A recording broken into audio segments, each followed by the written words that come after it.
everyone, welcome to our YouTube channel Divine Learning, and today we will see the exercise question of 5th chapter. Okay student, so let's start.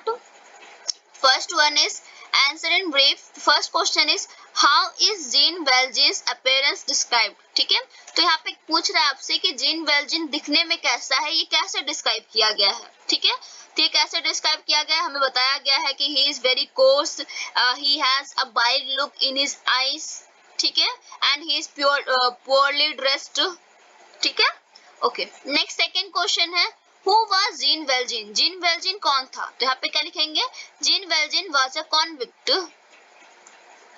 Okay. Next third question है could I sleep in the stable. Who said this to whom, किसने कहा था, तो ये gene वेल्जिन ने कहा था bishop को. ओके.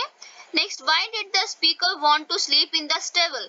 स्पीकर जो है यहाँ पे स्टेबल में भी क्यों सोना चाहता है, तो क्यों सोना चाह रहा है, क्योंकि कोई भी इनकीपर उसे अपने घर में कोई भी इनकीपर उसे सोने की जगह नहीं दे रहा है, तो वो इतना थक चुका है कि वो एक स्टेबल में भी सोने को तैयार है. ठीक है, और वो 4 दिन से सोया नहीं, उसको कोई जगह नहीं दे रहा है रहने के लिए. ठीक है. नेक्स्ट फोर्थ क्वेश्चन है why did Valjean steal the plates. Valjean ने उस प्लेट्स को क्यों चुराया था, तो क्यों चुराया था, because he wanted money to start his new life. ठीक है, अपनी नई लाइफ जीने के लिए उसे पैसों की जरूरत थी. Why wasn't the bishop worried about the stolen plates? जो बिशप था, जो पंडित था, वो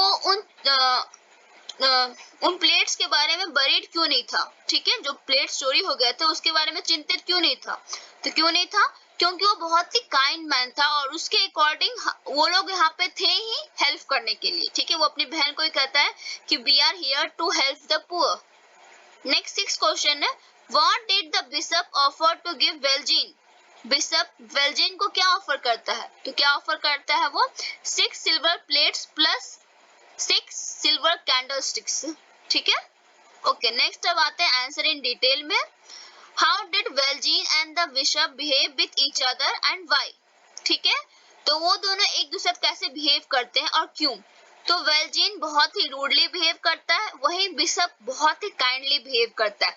ऐसा क्यों, क्योंकि वेल्जिन को लोगों ने बहुत ही बैडली ट्रीट किया है, उसका बिहेवियर चेंज हो गया है. वहीं बिशप बहुत ही काइंड पर्सन है, इसलिए वो बहुत ही पोलाइटली बिहेव कर रहा है.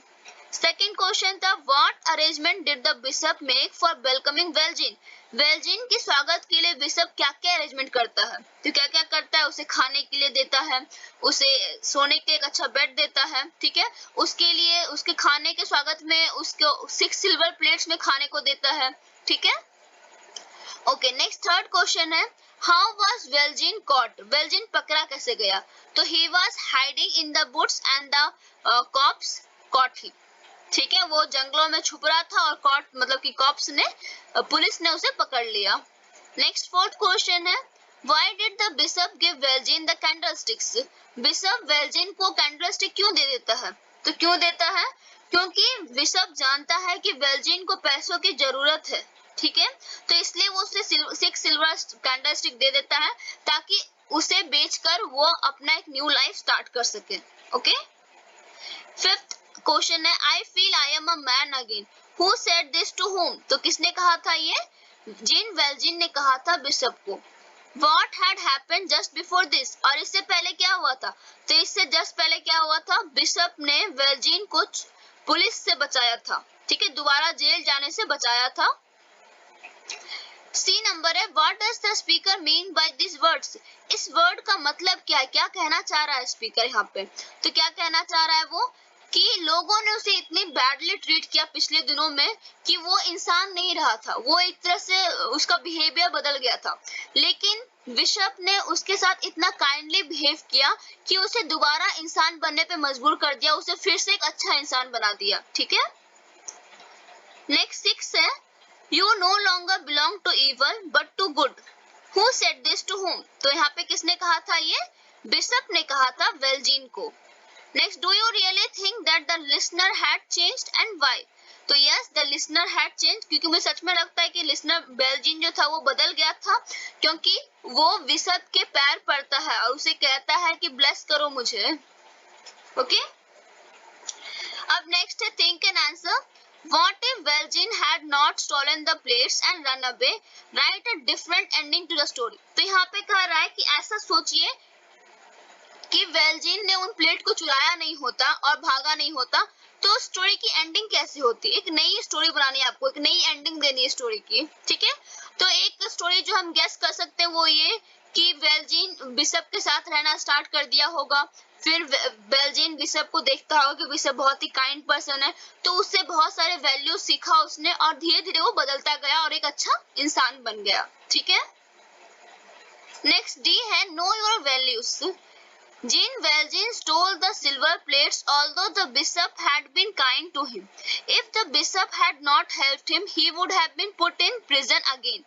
Jean Valjean ने उसके प्लेट चुरा लिए बिशप के, जबकि बिशप उससे इतने पोलाइटली तरीके से बात कर रहा था, और अगर बिशप ने उसकी हेल्प नहीं की होती तो आज वो फिर से दोबारा जेल में होता.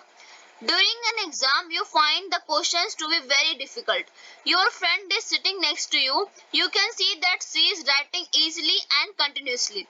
What will you do? Exam के टाइम में ऐसा यहाँ पे एक आपको सिचुएशन दिया गया है कि एग्जाम के टाइम में आप मान लो एग्जाम लिख रहे हो, आपने क्वेश्चन पेपर देखा, वो बहुत ही डिफिकल्ट है, आप आंसर नहीं दे पा रहे हो उसका, ठीक है? लेकिन आपके बगल में आपकी फ्रेंड बैठी है, वो कंटिन्यूअसली लिखे जा रही है, आराम से एग्जाम दे रही है, तो उस टाइम आप क्या करोगे?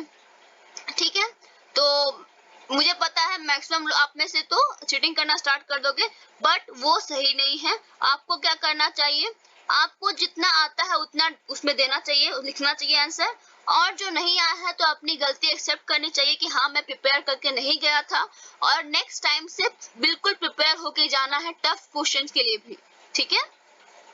अब यहाँ पे एक मोरल है, telling lies, taking things that do not belong to us and cheating are dishonest acts. ठीक है, किसी से झूठ बोलना, किसी के चीज अपने कब्जे में कर लेना बिना पूछे, बिना परमिशन लिए, और किसी को चीट करना, ये सब एक बेईमान का काम होता है, ठीक है? डिसऑनेस्ट काम है ये सब, ओके?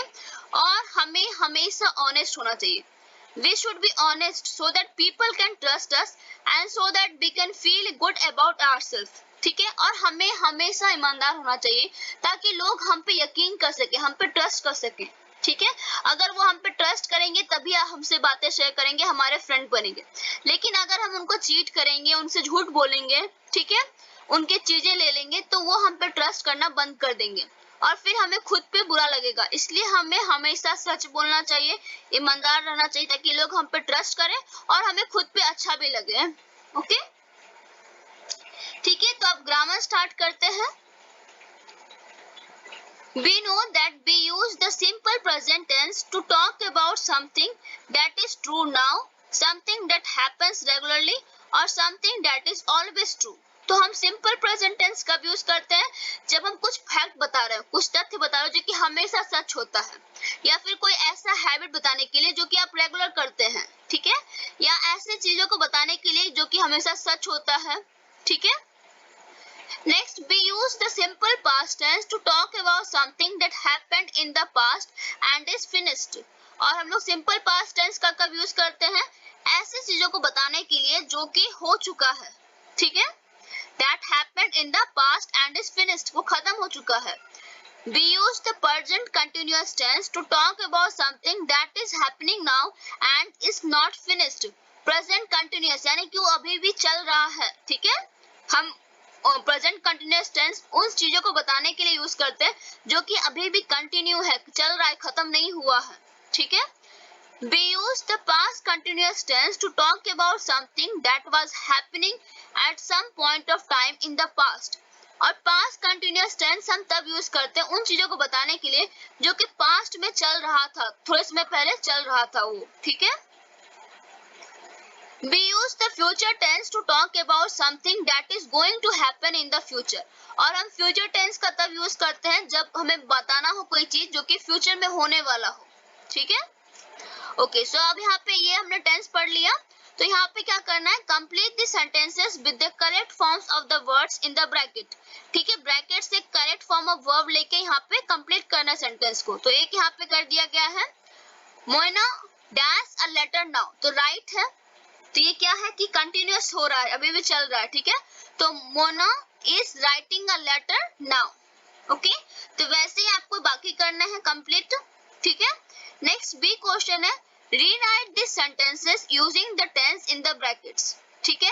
तो यहाँ पे क्या करना है आपको, ये किसी और सेंटेंस में किसी और टेंस में दिया हुआ है, आपको इसको करना इस टेंस में है। जैसे कि ये दिया हुआ है I am cleaning the cupboard, तो ये है प्रेजेंट कंटिन्यूअस टेंस में, ये काम अभी भी चल रहा है, और इसको कन्वर्ट किस में करना है, आपको फ्यूचर टेंस में कन्वर्ट करना है। तो कैसे करोगे, I will clean the cupboard, okay. So वैसे ही आपको बाकी सारे भी करने हैं, आप कर लीजिएगा इससे, ठीक है। अब नेक्स्ट आते हैं वोकेबलरी में। Jean Valjean felt cold, Jean Valjean was freezing. देखिए यहाँ पे कोल्ड और फ्रीजिंग दोनों एक ही चीज बताता है, ठंड, ठीक है, लेकिन दोनों में वो जो डिग्री है, ठीक है, वो ज्यादा है। जैसे कि कोल्ड, कोल्ड का मतलब होता है ठंड, लेकिन फ्रीजिंग, फ्रीजिंग का मतलब होता है कि जमा देने वाला ठंड, यानी कि बहुत ज्यादा ही। तो यहाँ पे ये जो फ्रीजिंग है ये ज्यादा स्ट्रॉन्गर है, ठीक है, स्ट्रॉन्गर वर्ड है कंपेयरिंग टू कोल्ड, ठीक है। तो ऐसे वर्ड्स को हम लोग क्या कहते हैं, यहाँ पे डिग्री ऑफ मीनिंग बता रहा है, उनके डिग्री, ठीक है, कि कितना ज्यादा वो हाई है। तो arrange this sets of word according to their degrees of meaning. जैसे यहाँ पे जॉग और रन, माइल्ड मतलब होता है कमजोर, ठीक है, मतलब उतना ज्यादा नहीं है। स्ट्रॉन्ग मतलब होता है बहुत ज्यादा पावरफुल, ठीक है, सुपीरियर। तो यहाँ पे जॉग और रन, तो जॉग में हम लोग क्या करते हैं, वॉक करते हैं, और रन में क्या करते हैं, दौड़ते हैं। तो ज्यादा स्ट्रॉन्ग वर्ड कौन सा हो गया, रन। तो यहाँ पे स्ट्रॉन्ग में आप रन लिखेंगे एंड यहाँ पे जॉग लिख देंगे, ठीक है। तो वैसे आपको बाकी सारे भी करने हैं। और लास्ट वन है राइटिंग। तो यहाँ पे करना क्या है, rewrite the play the bishop's candlestick as a short story in your notebook. तो ये बिशप कैंडलस्टिक को हमें एक छोटी सी कहानी की तरह लिखना है। Mention all the incidents, keep the important dialogues and use paragraphs। यहाँ पे हमें हर इंसिडेंट को लिखना है और डायलॉग्स को भी बनाए रखना है, ठीक है, और पैराग्राफ की तरह बनाना है। तो आप ऐसे बना सकते हैं, It is a cold winter evening. The bishop, a kind old man, is sitting in his chair reading. Suddenly, उसके बाद क्या हुआ था, सडनली कौन आ गया था, जीन वेल्जिन आ गया था। तो वैसे ही आपको स्टोरी कंटिन्यू करना है, ठीक है। सो ये चैप्टर क्लियर हो गया आप लोग को, I hope. So thank you class.